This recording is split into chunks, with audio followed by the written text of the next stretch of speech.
没找到啥蛋的。哦，没呀嘞，让我陪他讲啥嘢，没呀嘞，那个地了不？我陪讲啥，没在讲没呀嘞他。都没俺没，不要那叫那八光标。啊，哦，陪我那酒，哪里让我走了哇，没呀嘞。啥人没？那个地嘞，陪我出来，就让酒出来，干让没没嘞，啥人都呗，没呀嘞，少表呢。他都没他没跟那钱那八卦了。我漂洋，我干一样，没没嘞，啥人都呗，没呀嘞。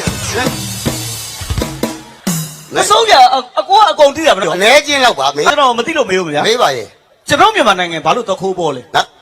မြန်မာနိုင်ငံဘာလို့တခိုးပေါ်လဲ ဒီကောင်ကတော့ထောင်ချမဲ့ပေါက်ကြီးမေးတော့တာဟဲ့